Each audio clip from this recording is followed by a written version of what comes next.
আমি এনসিপির নেতাকে উদ্দেশ্য করে একটা কথা বললাম, বেশি বাড়াবাড়ি করবেন না। বাড়াবাড়ি করে ছাত্রদল যুবদল একার সমুচিত জবাব দেবার জন্য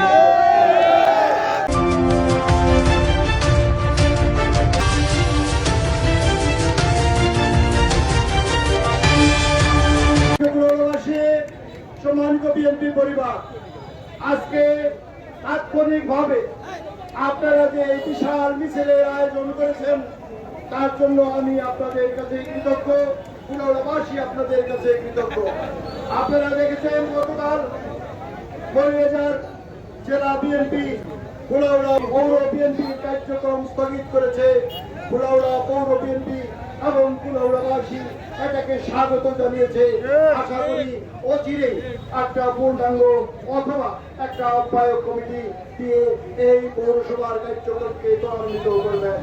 আমি ধন্যবাদ জানাচ্ছি আমাদের বিএনপির সাংগঠনিক সম্পাদক জনাব জি.কে. ঘোষ সাহেবকে, ধন্যবাদ জানাচ্ছি সাবেক সভাপতি এম নাসির রহমানকে, ধন্যবাদ জানাচ্ছি ফয়জুল করিম মরিয়মকে, ধন্যবাদ জানাচ্ছি আব্দুর রহিম রিপনকে।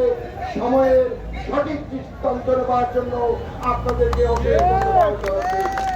একটি কথা বলে আমার কথা শেষ করব। স্বাধীনতা আমাদের নয়নের মণি, স্বাধীনতা আমাদের মাথা। ৩০ লক্ষ লোকের বিনিময়ে, শহীদের রক্তের বিনিময়ে এই স্বাধীনতা, ২ লক্ষ মা বোনের ইজ্জতের বিনিময়ে এই স্বাধীনতা, এই স্বাধীনতার উপরে যারা কথা বলবেন তাদের ঠাঁই বাংলার মাটিতে হয়নি। জুলাই যোদ্ধাকে আমরা শ্রদ্ধা করি, সম্মান করি, কিন্তু কেউ কেউ আছেন যারা জুলাইকে স্বাধীনতার উপরে নিয়ে যেতে চান। তাদের একটি দুরভিসন্ধি আছে। পৃথিবীর মধ্যে বড় ফ্যাসিস্ট স্বৈর শাসকের সৃষ্টি হয়েছে, হাসিনাও তার মধ্যে একজন। আপনারা গাদ্দাফির নাম শুনেছেন, সাদ্দাম হোসেনের নাম শুনেছেন, হিটলার, মুসলিনী, আইয়ুব, ইয়াহিয়া, টিক্কা, এরা সবাই স্বৈর শাসক ছিল। কোন না কোন ভাবে এদের পতন হয়েছে, ঠিক তেমনি ভাবে হাসিনারও পতন হয়েছে। সুতরাং জুলাইকে আপনারা স্বাধীনতার উপরে নিবার চেষ্টা করবেন না।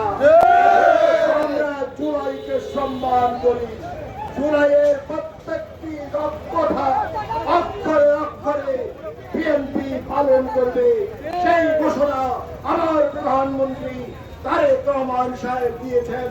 তারেক রহমানের প্রতি এই বাংলাদেশের মানুষের আস্থা জমেছে, কারণ তারেক রহমান কাজ শুরু করেছেন।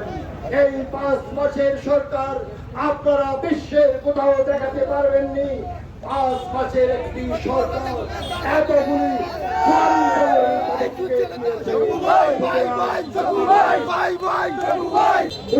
জনগণ আমাকে 5 বছরের জন্য ম্যান্ডেট দিয়েছে এবং জাতীয়তাবাদী দল বিএনপিকে দেশ পরিচালনার জন্য 5 বছরের ম্যান্ডেট দিয়েছে। অপেক্ষা করতে হবে। 5 মাসের উন্নয়ন আপনাদের সহ্য হচ্ছে না, আমি দেখতে পাচ্ছি। যখন দিনে দিনে এই বাংলাদেশ সিঙ্গাপুর হবে, এই বাংলাদেশ মালয়েশিয়ায় রূপান্তরিত হবে, তখন আপনাদের কাজ আরো বেশি বাড়বে। আমি এনসিপির 2-1 নেতাকে উদ্দেশ্য করে একটা কথা বলে আমার বক্তব্য শেষ করব। বেশি বাড়াবাড়ি করবেন না। বাড়াবাড়ি করে ছাত্রদল যুবদল একার সমুচিত জবাব দেবার জন্য বেয়াদবি করবেন না। আমার নেতা সম্পর্কে কটূক্তি করবেন, আমরা সেটা সহ্য করব না। আমরা সেটা প্রতিহত করব, সেটার সমুচিত জবাব দেব। ওনার শান্তিপ্রিয় মানুষ, কেউ যদি কুলাউড়ায় অশান্তি সৃষ্টি করতে চায়, আমি আইন শৃঙ্খলা বাহিনীকে অনুরোধ করব যে যারা অশান্তি সৃষ্টি করতে চায় তাদেরকে ধরে সমুচিত শাস্তি দিয়ে দৃষ্টান্তমূলক শাস্তি দেবেন, এই উদাত্ত আহ্বান জানাচ্ছি।